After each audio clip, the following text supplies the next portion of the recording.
Hola, almas hermosas, inquietas y buscadoras. Hoy vamos a continuar con la lectura de Caballo de Troya 1. Este es el video número 9. Antes de comenzar, me gustaría decirles algo lindo. No olviden siempre mantener la confianza. La confianza en que si nos mantenemos conectados siempre al amor de nuestro Padre infinito y eterno, no tenemos nada que temer, y tener siempre fe en que cualquier cosa, por más difícil que nos suceda, siempre podemos confiar en el Padre, que todo se va a arreglar. Bueno, vamos a comenzar donde nos quedamos. Les repito, este es el video número 9. Comenzamos. Es posible que llevase andado algo más de la mitad del camino entre Jerusalén y Betania, cuando dejé atrás el apretado campamento de los peregrinos israelitas. A partir de allí, las tiendas eran mucho más escasas.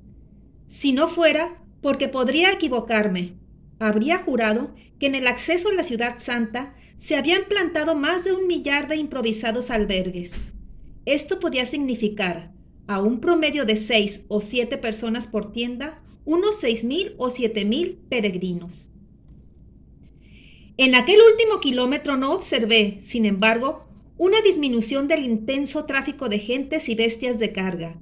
Grupos de judíos, con asnos y algunos camellos, seguían fluyendo en uno y otro sentido, transportando haces de leña pesados y puntiagudos, cántaros o arreando rebaños de cabras. La vegetación a ambos lados del camino se había hecho más floreciente. A mi izquierda, la ladera oriental del Olivete aparecía cerrada por los olivares, cedros y algunos sicomoros. A mi derecha, junto a palmeras e higueras, me llamó la atención una serie de cinamomos con sus incipientes racimos de flores violetas y extraordinariamente olorosas. El hecho de no poder llevar reloj me preocupaba. No resultaba fácil para mí averiguar en qué momento del día me encontraba. El sol se había lanzado ya hacia el oeste, pero ignoraba cuánto tiempo había transcurrido desde que abandonara la cuna. Por otra parte, deseaba acostumbrarme lo antes posible a mi nueva situación, y ello me obligaba a prescindir en la medida de lo posible de la conexión auditiva con el liceo. A juzgar por el camino recorrido y los saltos efectuados, debían ser las 13:30 cuando, al salir de la única curva del sendero, divisé a la izquierda un minúsculo grupo de casas. Al fondo y a la derecha descubrí también otra aldea, aparentemente más grande que la primera. Entusiasmado, aceleré el paso. Aquellos poblados tenían que ser Betfagé y Betania respectivamente. Conforme fui aproximándome al primer poblado, mi desencanto fue en aumento. Betfagé no era otra cosa que un mísero conglomerado de pequeñas casas de una planta. Las paredes habían sido levantadas con piedras, posiblemente basálticas, y los intersticios malamente tapados con cantos y barro. La mayoría de las techumbres de aquella media docena de viviendas, a excepción de 1 o 2 terrazas, habían sido cubiertas con ramas de árboles reforzadas con varias capas de juncos y paja. Los alrededores aparecían repletos de higueras y pequeños huertos en los que deambulaban un sinfín de gallinas. Las últimas e intensas lluvias de enero y febrero habían convertido las calles en un barrizal. Decepcionado, salí nuevamente al camino, informando al liceo de mi paso por la mísera Betfagé y de mi inminente llegada a Betania. La distancia entre ambas aldeas no era superior a los 700 u 800 metros. El lugar de residencia de Lázaro y su familia presentaba, en cambio, un aspecto mucho más sólido y esmerado. Las casas, aunque modestas, disponían de terrazas y sus paredes, casi todas encaladas, habían sido construidas con piedras labradas. Al penetrar en la aldea, me sorprendió ver algunas de las calles pavimentadas a base de guijarros. Otros, sin embargo, seguían siendo estrechas torrenteras, ahora polvorientas y malolientes. El núcleo principal de Betania se extendía a la derecha del camino que lleva de Jerusalén a Jericó. Al otro lado del sendero, un grupo más reducido de casas se apoyaba en la ladera del Monte de los Olivos. Algunas de estas viviendas se hallaban prácticamente empotradas en la falda de la montaña. La animación en la aldea era considerable. Numerosos grupos de judíos iban y venían por entre sus casas, formando tertulias a las puertas de las viviendas o a la sombra de las enramadas de cañas y ramas por los que trepaba la hiedra o descansaban desnudas e interminables parras. No tardé en averiguar que aquella agitación venía siendo habitual en Betania desde que el maestro de Galilea realizase el prodigio de resucitar de entre los muertos a su amigo Lázaro. La noticia había corrido como reguero de pólvora por todo el reino, llegando incluso a la vecina Siria y a las costas de la Fenicia. Desde entonces, una corriente interminable de simpatizantes, seguidores de Jesús o amigos de Lázaro, acudían hasta la casa del resucitado con el único afán de satisfacer su curiosidad. Este torrente de curiosos se había visto seriamente incrementado en aquellos días, con motivo de la próxima celebración de la Pascua. El camino entre Jerusalén y Betania podía cubrirse a buen paso, en poco más de una hora, y ello justificaba aquel agotador trajín por las calles de la hasta ese momento apacible localidad. No fue muy difícil llegar hasta la casa de Lázaro. Me bastó conseguir a uno de los grupos de judíos que acababa de entrar en Betania. A los pocos minutos me encontraba frente a una hacienda levantada casi a las afueras del núcleo principal de la población. En la fachada, pulcramente blanqueada, se abría una puerta con los dinteles y ambas trabajados con piedras labradas. Delante de la casa se extendía un pequeño jardín de 5 o 6 metros de largo por otros 6 o 7 de ancho. En él, sobre un banco de piedra y a la sombra de una frondosa higuera, estaba sentado un hombre. Vestía una túnica con franjas verticales rojas y azules y largas, y amplias mangas. Una treintena de hombres le rodeaba por doquier. Algunos incluso se habían situado a sus pies. Absortos, aquellos judíos escuchaban y contemplaban a aquel hombre de cuerpo enjuto y rostro picado de viruela. ¡Era Lázaro! Un estremecimiento me corrió de pies a cabeza. Intenté abrirme paso, pero fue inútil. Nadie estaba dispuesto a ceder su sitio. Lázaro se había convertido en la máxima atracción de aquellos días. Con voz cansada, como si repitiese el suceso por enésima vez, fue desgranando su aventura y respondiendo a cuantas preguntas le formulaban. Alzándome sobre las cabezas de los curiosos, observé que se trataba de un hombre relativamente joven. Posiblemente no había cumplido los 40 años. Aunque la palidez de su rostro y unas pronunciadas ojeras le envejecían notablemente. A los pocos minutos, ante mi desesperación, Lázaro se incorporó despidiéndose de los allí reunidos. Lo vi desaparecer en la penumbra de la casa, mientras los hebreos se desperdigaban, gesticulando y comentando cuánto habían visto y oído. Y allí me quedé yo, abrumado y solitario, frente a la pequeña cerca de madera que rodeaba el jardín. ¿Qué debía hacer? Entraba en la casa, esperaba. ¿Pero a qué? ¿Y para qué? Me dejé caer sobre la polvorienta plazuela que se abría frente a la morada del amigo de Jesús y procuré cubrirme con el manto. Empezaba a sentir el fresco del atardecer. Me di cuenta entonces que no había probado bocado y que, a juzgar por la posición del sol, debíamos estar en lo que los israelitas llamaban la hora nona, es decir, las 3 de la tarde. En ese momento comprendí por qué Lázaro había dado por zanjada aquella animada tertulia. Era el momento de la comida principal, lo que nosotros llamamos la cena. Pero no me dejé arrastrar por el abatimiento. Caballo de Troya había previsto que yo intentara una entrevista con Lázaro en aquella jornada del jueves y así debía ser. Esperaría. Pensé en aprovechar aquellos minutos, mientras la familia reponía fuerzas para comprar algunas provisiones, pero de pronto desistí. En mi precipitación por llegar a Betania, no había tenido la precaución de entrar en Jerusalén y tratar de cambiar algunas de las pepitas de oro por monedas. Por otra parte, eso me hubiera retrasado considerablemente. A decir verdad, no era el hambre lo que me obsesionaba en aquellos instantes. Mis ojos, fijos en la puerta, estaban pendientes de la posible aparición de alguno de los miembros de la familia de Lázaro. La intuición no me traicionó. No había transcurrido media hora cuando, procedente de la parte posterior de la casa, irrumpió en el jardín una mujer con el rostro cubierto con el velo tradicional. Le acompañaban 2 adolescentes. Sobre la cabeza de la voluminosa matrona se balanceaba levemente un cántaro rojizo. Al verme, debió sorprenderse. Yo sabía que las buenas costumbres en la red social judía no permitían que un hombre se entretuviera a solas con una mujer, ni que éstas sonrieran o hablaran con desconocidos. Así que, venciendo mi natural inclinación por saludarla o ponerme en pie, me mantuve en silencio, dejando que pasara frente a mí.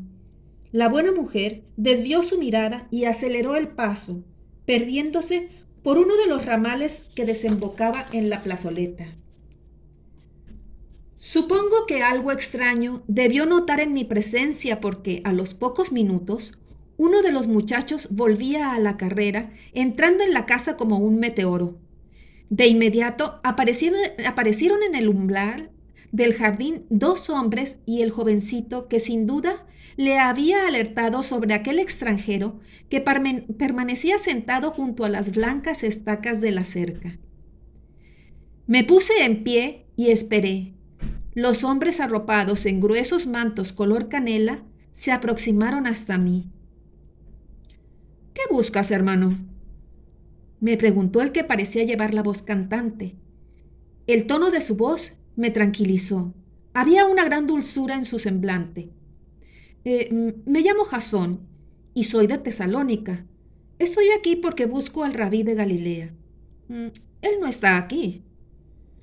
Simulé gran contrariedad y mirando fijamente a los ojos de mi interlocutor, pregunté con vehemencia: «¿Dónde puedo encontrarle?». «¿Para qué le quieres?». «Soy extranjero, pero he oído hablar de él desde Antioquía a Corfú.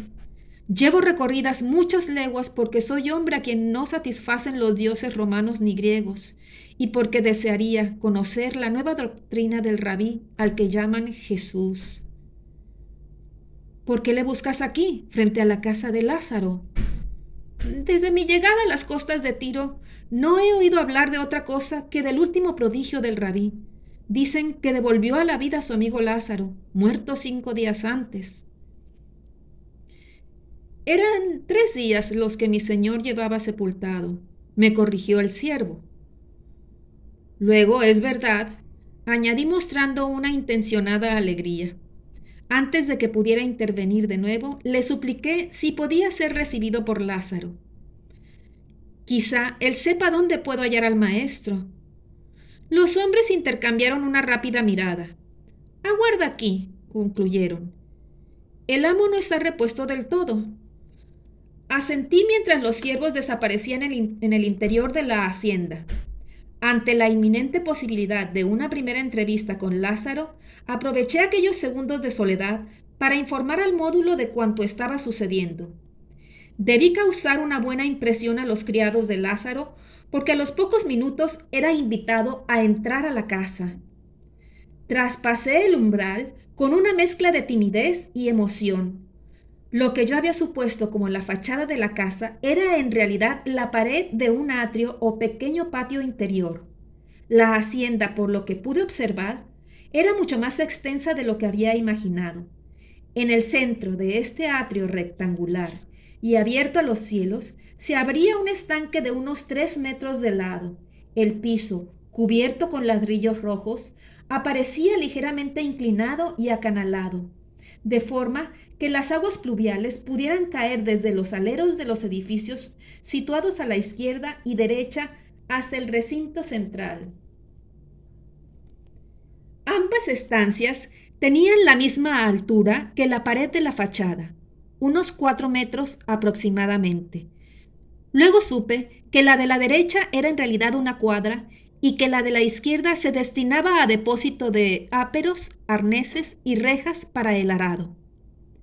Al fondo del patio, a unos 7 metros del portalón por donde yo había entrado, se abría otra puerta, casi frente por frente a la principal.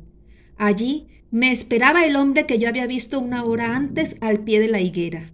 Junto a él, otros 3 judíos, todos ellos arropados en sendos ropones de colores llamativos. Tal y como había observado entre muchos de los peregrinos galileos, llevaban una banda de tela arrollada en torno a la cabeza, dejando caer uno de sus extremos sobre la oreja derecha.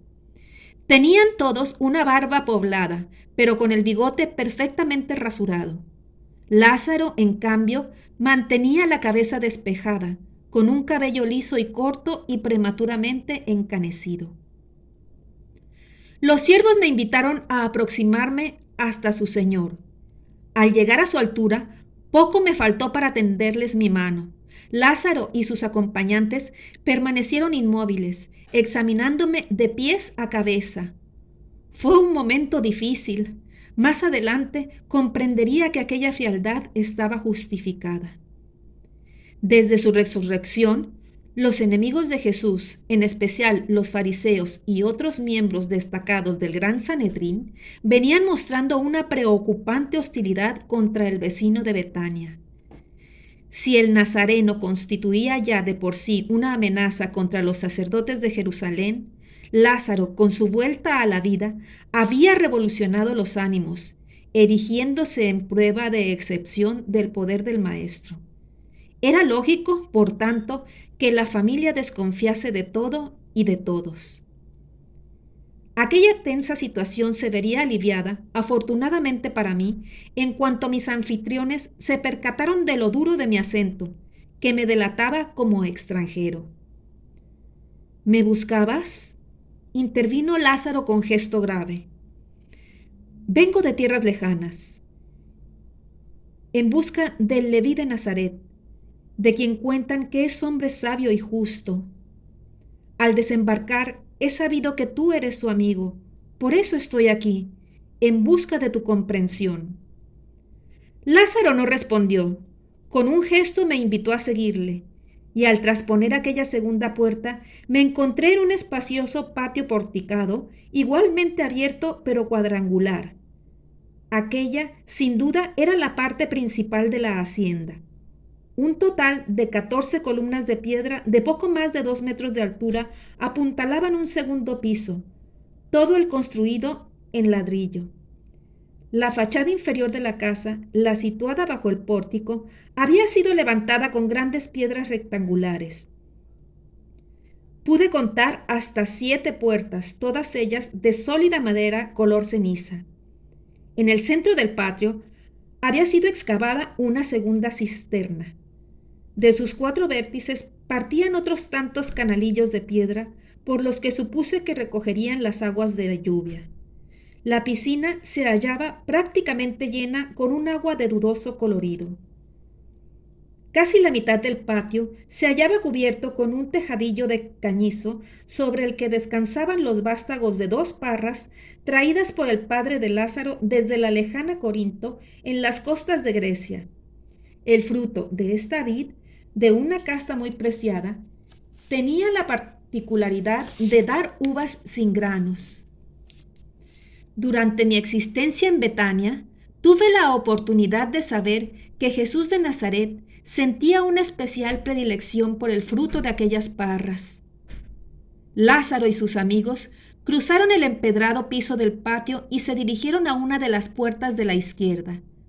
Al pasar bajo el soportal, reparé en 4 mujeres, sentadas en uno de los 2 bancos de piedra adosados en cada una de las 4 fachadas existentes bajo el claustro.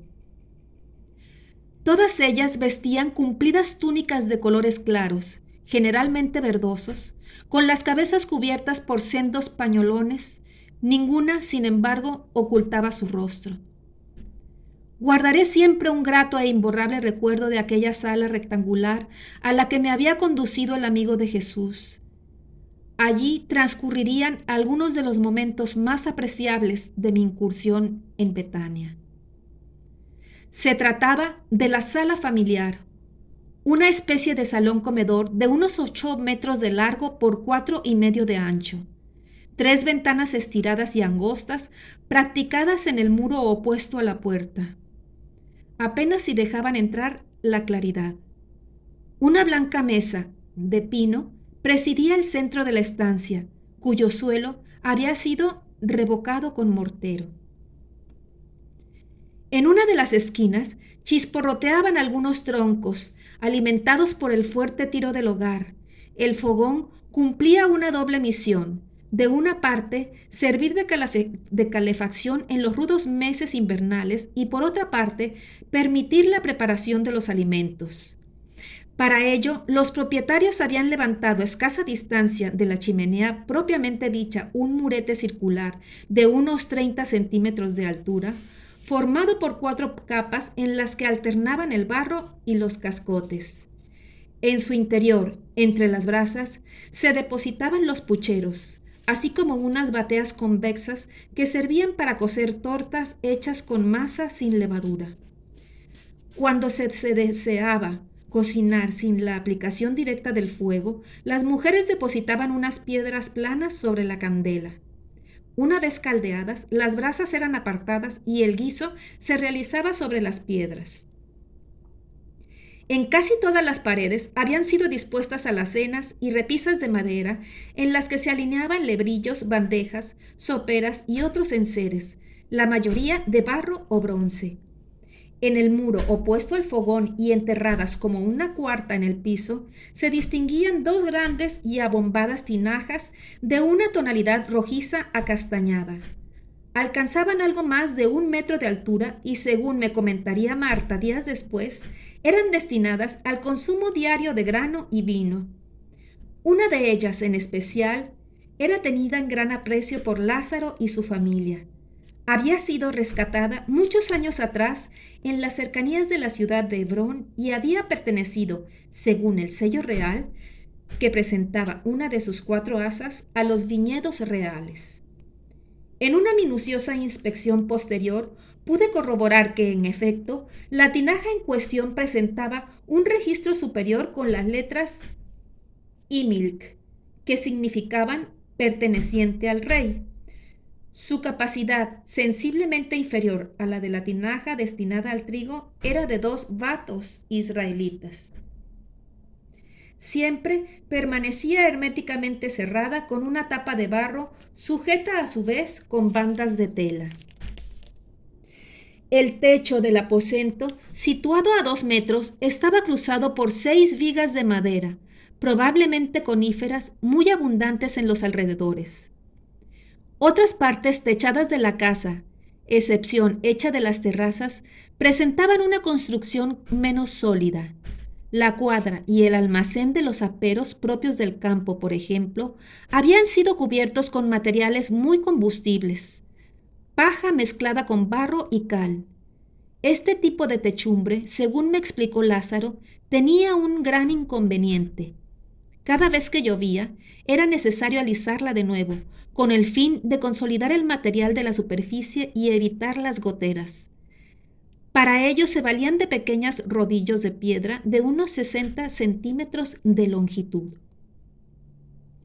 Lázaro y los restantes hebreos se situaron en torno al crepilante fuego y tomaron asiento sobre alguna de las pieles de cabra que alfombraban el piso. Yo hice otro tanto y me dispuse al diálogo. En ese momento, una mujer entró en la sala. Llevaba en su mano izquierda una frágil astilla encendida. Sin decir palabra, fue recorriendo las 6 lámparas de barro que colgaban a lo largo de las blancas paredes y que contenían aceite.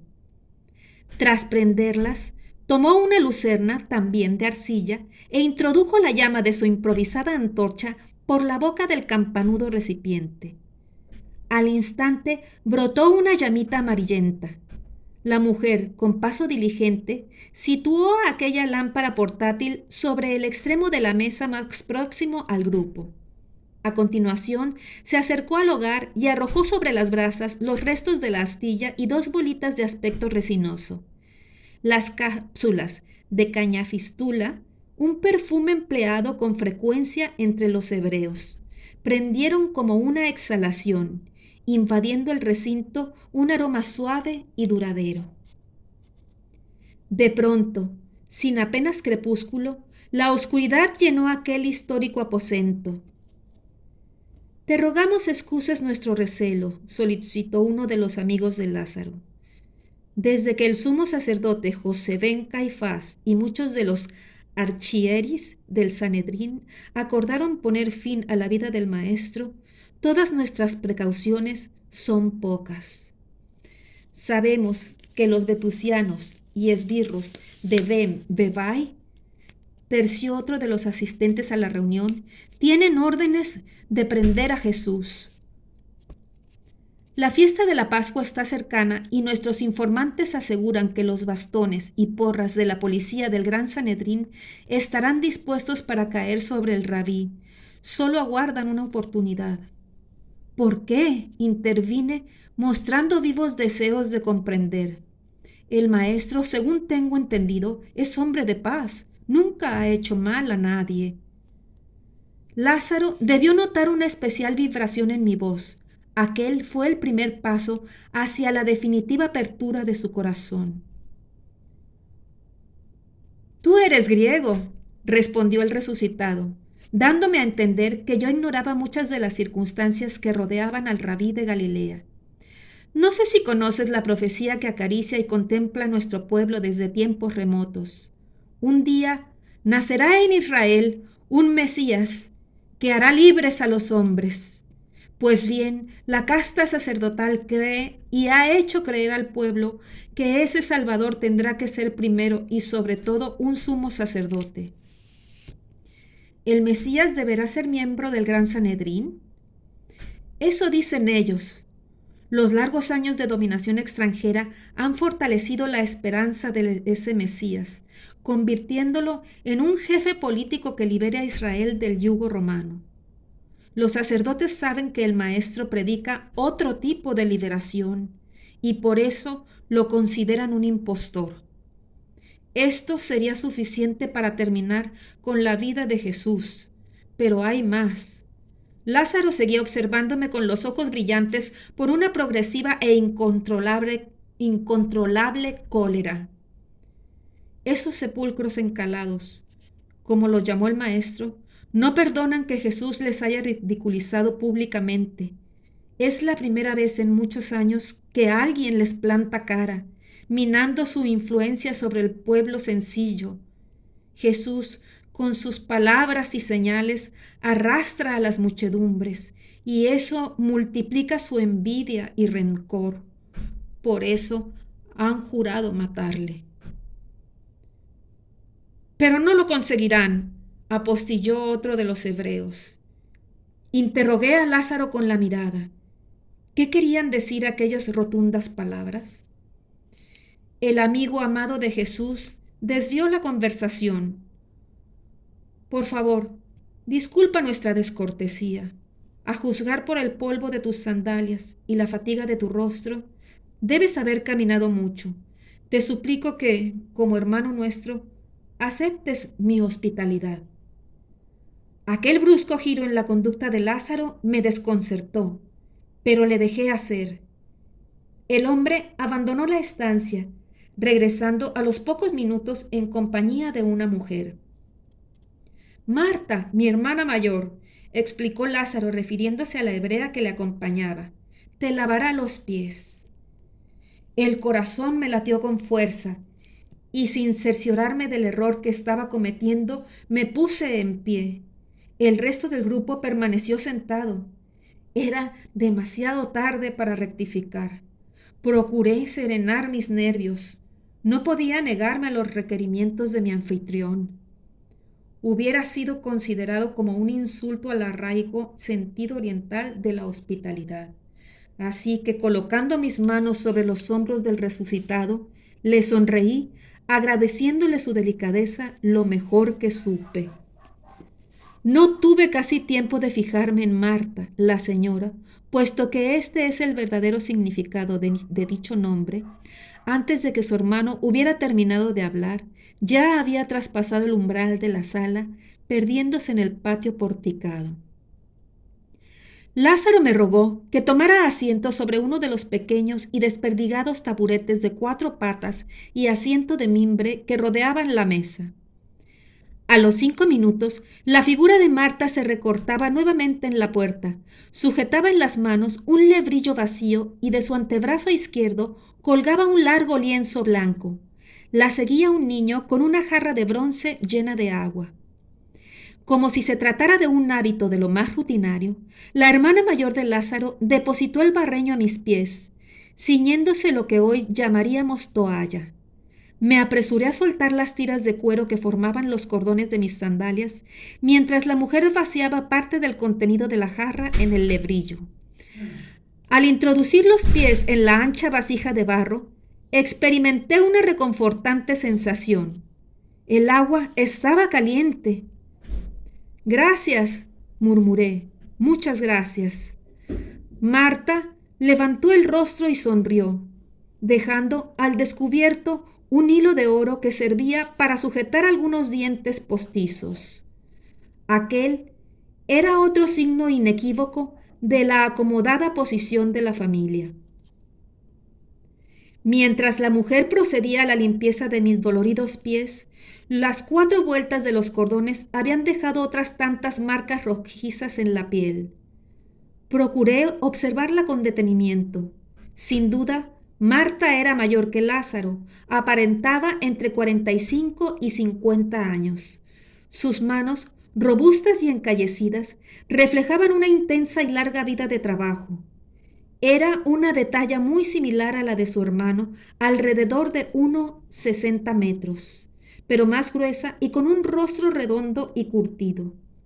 Deduje que sus cabellos, cubiertos por un velo negro que caía hasta la espalda, debían ser negros, al igual que sus ojos y las cejas. Una vez concluido el lavatorio, Marta envolvió mis pies en el lienzo con el que se ceñía la cintura y fue presionando el suave tejido, probablemente de algodón, hasta que ambas extremidades quedaron completamente secas. Tomó las sandalias y, ante mi sorpresa, se las pasó al muchachito. Guardé silencio, imaginando que la buena mujer trataba de asearlas. Cuando pensaba que la operación había terminado, Marta me rogó que arremangara las mangas de mi túnica. Obedecí y con suma delicadeza tomó mis manos, situándolas sobre el lebrillo. Vertió sobre ellas el resto del agua que contenía la jarra, invitándome a que las frotara enérgicamente. Por último, las secó, retirando a un lado el barreño. En ese instante, la señora de la casa, que seguía arrodillada frente a mí, echó mano de un cordoncito que rodeaba su cuello, extrayendo de entre sus pechos una bolsita de tela color azabache. La abrió, volcando el contenido sobre la palma de su mano izquierda. Se trataba de un puñado de suaves y diminutos gránulos, con forma de lágrimas que destellaban a la luz de los candiles. Marta frotó aquella sustancia de aspecto gomo resinoso sobre cada uno de mis pies. Después hizo otro tanto con mis manos, devolviendo el oloroso producto a la bolsa. No pude contener mi curiosidad y le pregunté el nombre de aquel perfume. «Es mirra». En los días que siguieron a mi salida del módulo, pude saber que muchas de las mujeres israelitas, en especial las de las clases media y alta, llevaban bajo su túnica, al igual que Marta, sendas bolsitas con mirra. Ello les proporcionaba una permanente y gratísima fragancia. Tanto la mirra como el aloe, la hierba del bálsamo y otras resinas aromáticas eran consumidos con gran profusión por el pueblo judío, que las utilizaba no solo para aromatizar los templos, sino en el aseo personal, en el hogar e incluso en el lecho. Marta y el niño abandonaron la estancia y yo, agradecido y aliviado, me incorporé al grupo. Lázaro atizaba el fuego. En mi mente bullían tantas preguntas que no supe por dónde reanudar la conversación. Deseaba conocer la doctrina y la personalidad del maestro de Galilea, pero también sentía una aguda curiosidad por aquel ejemplar único, un hebreo devuelto a la vida, después de muerto y enterrado. Como tampoco era cuestión de desperdiciar aquella inmejorable ocasión, programada además en el esquema de trabajo del general Curtis. Rogué a mi amable anfitrión que me sacara de algunas dudas en torno al conocido milagro de Jesús. En mi calidad de médico y a pesar de los textos evangélicos y de los numerosos comentarios que había recogido hasta ese momento, me resultaba muy difícil imaginar siquiera que aquel hombre hubiera sufrido lo que hoy conocemos por muerte clínica y que, para colmo, varios días después de su fallecimiento, otro hombre le hubiera rescatado del sepulcro. ¿Qué es lo que deseas conocer?, repuso Lázaro sin dejar de remover el fogón. Aún a riesgo de parecer impertinente, planteé mi primera duda con la suficientemente astucia como para provocar la locuacidad de los allí reunidos. ¿No pudo suceder que estuvieras dormido? Lázaro olvidó la chimenea y mirándome con dureza replicó: es mejor que sean estos quienes respondan a esa cuestión. Sus amigos guardaron silencio. Por un momento llegué a pensar que había forzado la situación, pero finalmente uno de ellos, en tono comprensivo, tomó el hilo de la conversación. Es natural que dudes. Tú, como otros muchos, no estabas aquí cuando en los últimos días de febrero nuestro hermano Lázaro fue presa de intensas fiebres. A pesar de los cuidados de sus hermanas y de las prescripciones de los sangradores venidos de Jerusalén, el mal fue en aumento. Su debilidad llegó a tal extremo que no era capaz de sostener una escudilla de leche entre las manos. Ni siquiera el médico del templo, Ben Ahía, pudo remediarle. El maestro no se encontraba en aquellas fechas en Judea y la familia, a la vista de tan grave dolencia, tomó la decisión de enviar un mensajero para rogarle que sanara a su amigo. Sin embargo, a las pocas horas de la partida del jinete, Lázaro murió. ¿Recordáis la fecha?, intervine. ¿Cómo olvidar el día del fallecimiento de mi amigo? El duelo cayó sobre esta casa en las últimas horas de la tarde del domingo 5 de marzo. Eso significa, interrumpí de nuevo a mi interlocutor, que el mensajero llegó hasta Jesús cuando Lázaro ya había muerto. Efectivamente, el rabí se encontraba entonces en la ciudad de Betábara, en la Pérea, y aunque el emisario cabalgó toda la noche, Jesús no recibió la noticia hasta el día siguiente, lunes. Hay algo que no entiendo. ¿El mensajero tenía orden de rogar al maestro que acudiera a Betania? No, contestó. Las hermanas de Lázaro tienen la suficiente fe en el rabí como para saber que no era necesaria su presencia. Ellas eran conscientes de que Jesús se hallaba predicando y que bastaría una sola palabra suya para sanar a su hermano. Por eso, al morir Lázaro poco después de la partida del mensajero, todo el mundo comprendió y aceptó que era demasiado tarde. Lo que sí resultó incomprensible, incluso para Marta y María, prosiguió mi relator, con la voz trémula por el triste recuerdo de aquellos momentos, fue la respuesta de Jesús al emisario. Cuando éste regresó a Betania en la mañana del martes, aseguró una y otra vez que había oído decir al rabí que aquella enfermedad no llevaba a la muerte. Todos, como te digo, creyeron o no, Quedamos desconcertados. Nadie acertaba a comprender por qué Jesús, el gran amigo de la familia, no daba señales de vida. Al conocerse la noticia de la muerte de Lázaro, muchos de sus familiares y amigos de las aldeas próximas, así como de Jerusalén, se pusieron en camino y acompañamos a las hermanas en tan triste momento. Cumplida la primera parte de la normativa sobre el luto, nuestro amigo fue sepultado junto a sus padres en la tumba familiar existente al final del jardín. Un momento, intervine de nuevo. ¿Lázaro fue enterrado aquí, en su propia casa? Sí, en el panteón de sus mayores. Aunque mi pregunta debió parecer intrascendente, para mí encerraba un indudable valor. Según todos los textos bíblicos por mis consultados antes de la operación Caballo de Troya, el sepulcro de Lázaro había sido ubicado por los exegetas fuera del pueblo y concretamente en la falda oriental del monte Olivete. A la mañana siguiente, la hermana mayor de Lázaro, a petición mía, me conduciría hasta la gruta natural que se abría al pie de un peñasco de unos 10 metros de altura, a poco más de 400 metros de la parte posterior de la casa y en el fondo del frondoso huerto que formaba la hacienda.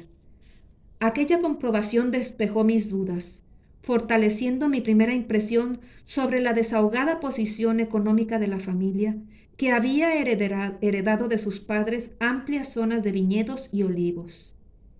El hecho indiscutible de disponer incluso de su propio panteón familiar dentro del recinto de su casa hablaba por sí solo de la riqueza de los hermanos. ¿Qué día fue sepultado Lázaro? El jueves 9 de marzo por la mañana. Al cumplirse los 3 días establecidos por la ley, la familia y amigos depositamos los restos de Lázaro en uno de los hechos de piedra excavado en la gruta y procedimos a cerrar la boca con la losa. Mis informantes se refirieron a continuación a la difícil situación por la que atravesaban las hermanas del fallecido. A pesar de los numerosos amigos y parientes que habían acudido a consolarlas, María y la señora se hallaban sumidas en un profundo dolor. Algo, sin embargo, las diferenciaba. Mientras María parecía haber perdido toda esperanza, Marta siguió aferrada a una idea. El maestro tenía que aparecer de un momento a otro. Y aunque no sabía muy bien qué podía hacer el rabí a estas alturas, con su hermano muerto y amortajado, la señora vivió aquellos casi 4 días con el ferviente deseo de ver aparecer a Jesús. Su fe en el maestro era tal que aquella misma mañana del jueves, cuando la tumba fue cerrada, pidió a una vecina de Betania que se situara en lo alto de una colina, al este de la aldea, con el fin de vigilar el camino a que conduce a Jericó y por el que debería llegar el rabí de Galilea. A las pocas horas, la joven irrumpió en la casa de Lázaro, advirtiendo en secreto a Marta de la inminente llegada de Jesús y sus discípulos. Poco después del mediodía, la señora se reunió con el Nazareno en lo alto de la colina. Marta, al ver a Jesús, se arrojó a sus pies, dando rienda suelta a sus lágrimas, al tiempo que exclamaba gritando grandes gritos: «Maestro, maestro, de haber estado aquí, mi hermano no hubiese muerto». Jesús, entonces, se inclinó y tras levantarla le dijo: «Ten fe, y tu hermano resucitará». Bueno, mis amadas almas preciosas, inquietas y buscadoras, vamos a suspender aquí la lectura. Continuamos en el siguiente video. Me despido. Que tengan un excelente día y no olviden llevar siempre en su corazón el amor, que es la energía que todo lo puede, siempre en conexión con nuestro Padre amado. Que tengan un excelente día y hasta la próxima. Gracias.